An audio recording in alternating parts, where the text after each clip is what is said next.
Welcome to the VetNews Roundup, your quick dive into the latest veterinary stories from across the Asia Pacific region. From heartwarming rescues to cutting-edge medicine, join us for the scoop on all things animal. Hit subscribe and let's explore the world of paws, hooves and fins together. Dogs with epilepsy have found to have altered levels of trace elements and heavy metals in their blood and fur, according to a recent study by Finnish researchers. Revealing this finding parallels human research findings and suggesting a potential influence of environmental factors on the development of epilepsy in dogs. Veterinarian Sarah Rosendahl at the University of Helsinki investigated the concentration of trace elements and heavy metals in blood and fur, both from dogs with epilepsy and from healthy dogs. The results showed that dogs diagnosed with idiopathic epilepsy, the most common form of canine epilepsy in dogs, had significantly higher levels of selenium and copper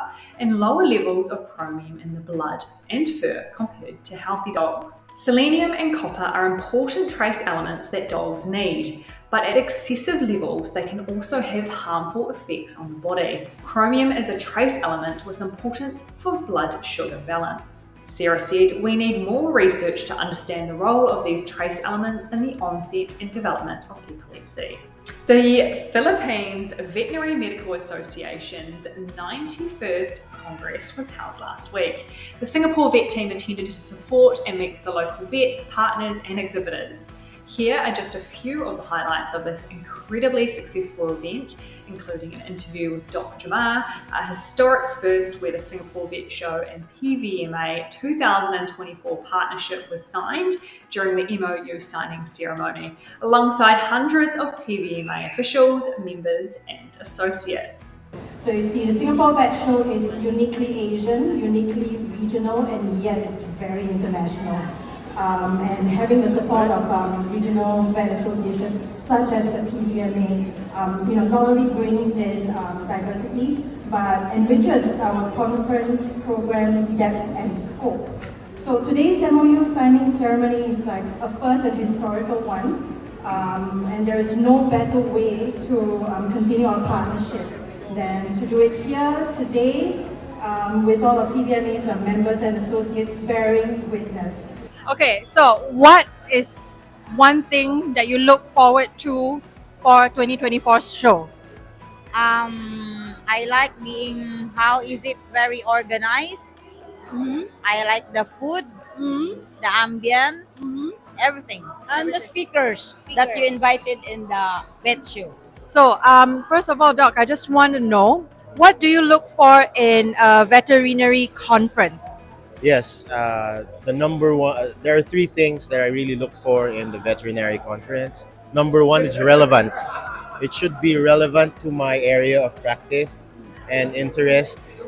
I should look for maybe if it's relevant to small or large animal practice, exotic pets, and maybe special veterinary interests in my field.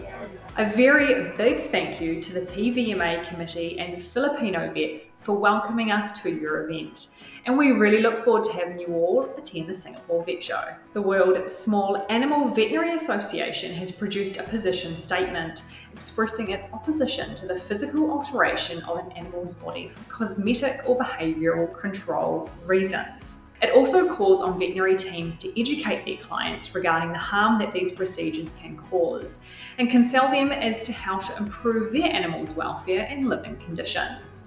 With cosmetic mutilations a growing problem in many parts of the world, even in countries where they are illegal, such as the UK and many European countries, WSAVA's Animal Welfare Committee has prepared the position statement to highlight the problem and support the many national veterinary associations which have already initiated their own campaigns. It also hopes to encourage other associations and kennel clubs to phase out breed standards that support cosmetic mutilation, and instead to take a health-focused approach to these standards. If you would like your company featured here in the next VetNews Roundup, do get in touch with me as we are now planning the 2024 VetNews Roundup series. Thank you for joining us on this animal-filled adventure in the VetNews Roundup. If you love the latest scoop on veterinary stories, hit subscribe, like and share.